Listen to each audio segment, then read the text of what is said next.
Chapter 2 की starting अगले दिन से होती है, जब मीटो रुका के साथ उसी के बेड पे सो रही थी। ये देख मीटो चिल्लाती है, आखिर वो उसके साथ सेम बेड पे क्या कर रहा था, जिस पे रुका उसे कल रात की बात याद दिलाता है, क्योंकि मीटो ने ही फोर्स किया था उसे गुलाम बनाने के लिए, और ऐसा करने से ही उसके खून का टेस्ट ठीक हो पाएगा। खैर अब वो मीटो का खून पीता है सुबह के नाश्ते के तौर पे, जहाँ उसे अभी भी उसका ब्लड बेकार ही लगता है। अब वो मीटो के गले पे बने निशान को मिटा देता है। यहाँ मीटो बस यही सोचती है कि उसे पता न चले कि वो एक लड़की है। अब वहाँ एक बैट उड़ता है जो असल में कोमोरी था। वो मीटो को यूनिफॉर्म देता है और बोलता है, तुम्हें बाकी की पढ़ाई बॉयज एकेडमी में करनी होगी।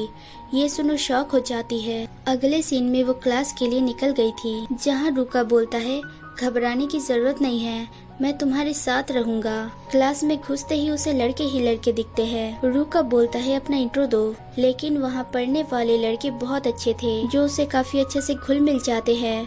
वही एक लड़के की एंट्री होती है जिसका नाम रेन था। रेन मीटो को घूरता है।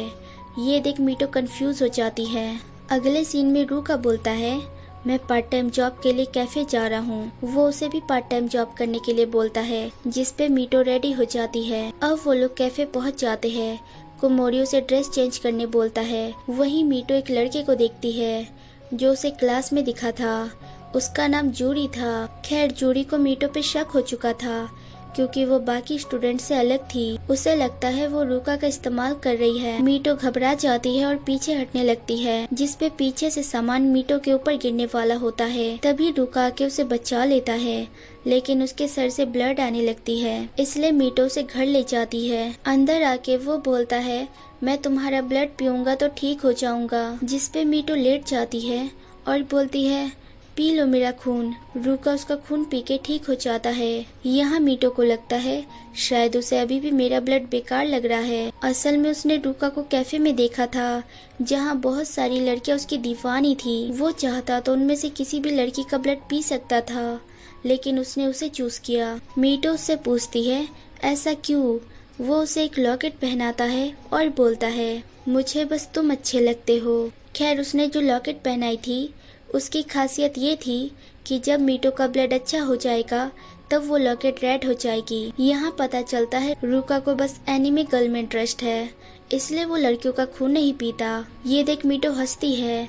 वो उसे पकड़ के बोलता है, हंसना बंद करो। अगले सीन में मीटो भर पेट खाती है, क्योंकि उसका खून शरीर से जा रहा था। तभी वहाँ जूरी आ जाता है जो मीटो से माफी मांगता है, लेकिन मीटो यहाँ कन्फेस करती है कि वो कुछ छुपा रही है, पर उसे उन्हें या रुका को कोई प्रॉब्लम नहीं होगी। जूरी ये सुन अपने बारे में कुछ बोलने जाता है, लेकिन रुक जाता है। तभी मीटो बाहर देखती है रेन आया है। जूरी बोलता है, उसे कभी भी दोस्ती मत करना, वो एक मुजरिम है और बहुत बुरा इंसान है। अगले ही पल रेन मीटो को उसके कमरे के बाहर मिलता है। ये देखो शॉक हो जाती है, लेकिन वो उसे बाहर मिलने के लिए बुलाता है और अब वो उसे धमकी देते हुए बोलता है, तुम रुका के साथ रहती हो, क्या तुम्हें पता नहीं वो एक वैम्पायर है? तभी वहाँ रुका आ जाता है, जिसे देख रेन ये बोल के चला जाता है कि मुझे तुझसे बात नहीं करनी। अब रुका बोलता है, मीटो तुम ठीक तो हो? इसके वजह से तुम्हारा खून और बेसुआद तो नहीं हो गया ना? अब वो दोबारा उसका खून पीता है और अपनी एनीमे कैरेक्टर को इमेजिन करके उसे प्यार दिखाता है, जिसपे मीटो गुस्से में भाग जाती है।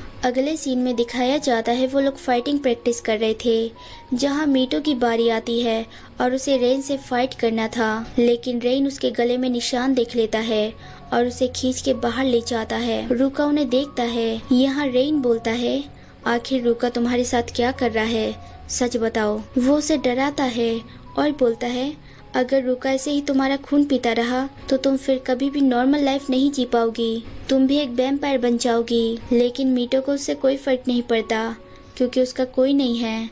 जिस पे रेन बोलता है, तुम मानो या ना मानो, लेकिन मुझे तुम्हारी फिक्र है और मैं तुम्हारी हिफाजत करूंगा। ये सुन वो हैरान हो जाती है और रेन का हाथ पकड़ के बोलती है, ऐसा है तो ठीक है, मैं कोशिश करूंगी कि मैं वैम्पायर ना बनूं। रेन भी उसे सॉरी बोलता है ऐसे बात करने के लिए। अब दोनों की अच्छी बन जाती है।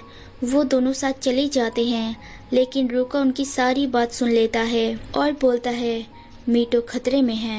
So hey everyone, thanks for watching. अगर मेरी वीडियोस जरा सी भी अच्छी लगे तो लाइक शेयर सब्सक्राइब कर देना और बेल आइकन जरूर दबा देना ताकि आप तक नोटिफिकेशन आती रहे। Take care, bye.